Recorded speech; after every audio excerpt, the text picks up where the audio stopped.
Welcome to the Academy, cadets. I am Grand Admiral Horath Drak, and I will teach you how to rule a galactic empire. When you graduate, you will know how to colonize a planet, build up your economy, design your ships, win wars, and everything else the Academy thinks you should know. There's a lot to talk about, so shut up and listen. And you two fools in the backbenches, drop down and give me 20. I do not care who you are, I just care about how much you know when you leave this place. So let's get to it.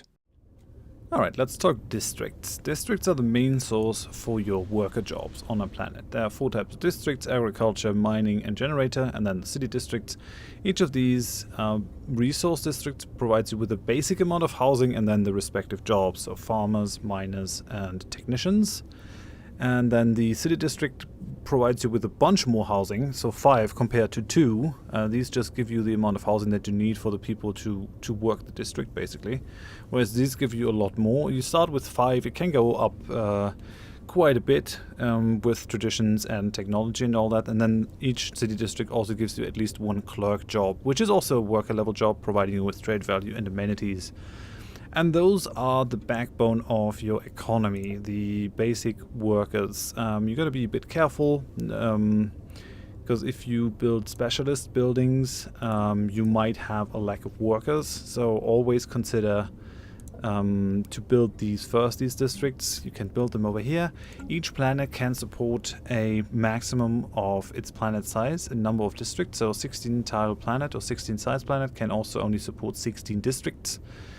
They are not unlimited, so the districts kind of rely on the planetary features that you have. We'll get to that in a second. And they can also be blocked by tile blockers. So currently we could build this up to 6 mining districts. We currently have 2 of them.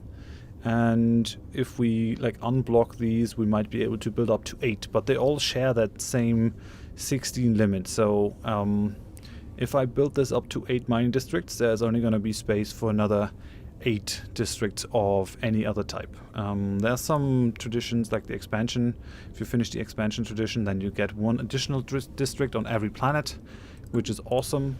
So this would then go up to 17, and we can kind of ignore the planet size a little bit. And I think there's also, if you go to the ascension perks, you can have the mastery of nature, which allows you to increase the number of districts on a planet by 2. So you can get quite a few more districts on a planet than the planet size itself, but that is the basic level of it. So in Stellaris 2.2, planetary features actually determine what you can build on a planet and what you cannot. If you click on a planet and you go here to blockers or planetary features, then you can see what is on that planet. So we have a teeming reef that increases the amount of agriculture districts I can put here. We have black soil, increases the amount of agriculture districts I can put on it, and so on. The same is true for mining districts and for generator districts. Blockers often tend to block some of these planetary features. So because this industrial wasteland is blocking the searing desert, I have these 2 red striped generator district areas over here. Once I remove that, those red stripes will go away, and I will be able to build up to the max in terms of the generators on the planet. The same is true for this industrial wasteland blocking that fertile land. Oh yeah, that's why these are red striped. This planet also has rare planetary features. These allow you to gain some additional rare resources. Because this is a life-seeded start Gaia world, you always start with the dust caverns, the bubbling swamp, and the crystalline caverns to give you 1 of each of the rare resources. So this gives us volatile motes, this gives us exotic gases, and this gives us rare crystals. And the districts that you can build on a planet definitely should inform your colonization choices. So let's, for example, look at that one. This Arctic world would be good for mining because it has a decent amount of natural mining districts available, and it also has a planetary feature that allows you to get more volatile motes. This one is an interesting planet, very bad for mining, but could be a good generator world, and it also does have the dust cavern for more volatile motes. Whereas some of the other worlds might not have any special planetary features or might be good for one thing or another. Over here we have low gravity, reducing the build cost. We have a planetary feature over here. What is it? Oh yeah, over here. If we clear the tile blocker, we get another mote harvesting area for volatile motes, and we would also be able to fit a lot of generators or mining mining things on this planet. So if you're thinking about settling a planet or checking what you can build on it, always consider the planetary features to see what that planet would be good as. There are some special types of districts as well. If you own the Megacorp DLC, you have access to the Ecumenopolis, which you unlock via the Archaeology Project Ascension perk, and that allows you to transform a world into a city world, like a world completely covered in urban sprawl, like this one that I have in that MP game. And this has special districts. So it has like a residential archaeology, which just provides you with 15 housing and 5 clerk jobs. So that is the basic housing district. Then instead of the mineral one, you have the foundry archaeology, providing you with housing and metallurgist jobs, which turn minerals into alloys. You get the industrial archaeology, which gives you 10 housing and 10 artisan jobs to create consumer goods.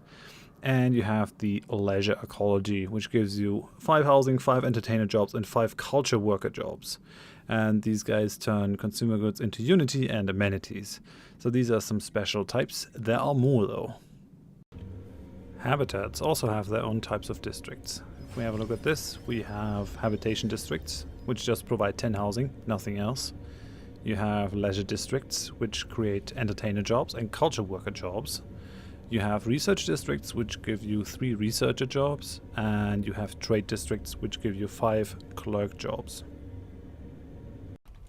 Let's talk about Ringworld districts real quick. So there's no more mining on Ringworlds. They offer 50 planet size, so you can put on 50 districts on one of these Ringworld segments, 200 districts on an entire Ringworld. But all you can put on these is agriculture districts, generator districts, and city districts for housing and clerks. So yeah, gone are the days where Ringworlds are the best mineral producers, but they still allow you to fit a huge amount of population on them. Districts on machine worlds work a little bit differently than normal planets. So if you have a look at this, once you terraform a planet into a machine world, you have access to mining districts, generator districts, and housing districts. And contrary to other planets, you can build these independent of any planetary features. So you can fill a planet only with mining districts if you so desire, or only with generator districts, because the machines don't care how the planet looks, and that allows for very focused, specialized builds that make the most out of one resource.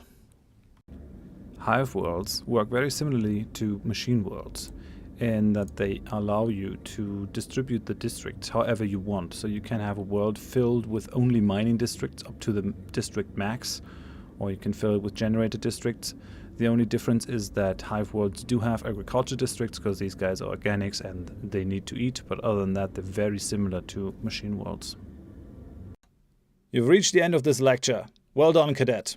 If you found it really helpful, leave a like. If you have any questions, leave them in the comments section so I can answer them. If you want to learn more, consider subscribing to this channel. And if you found it really helpful and want to support me doing more of this, then consider becoming my patron on Patreon. Thanks for watching, and I hope I see you in one of my other videos. Cheers!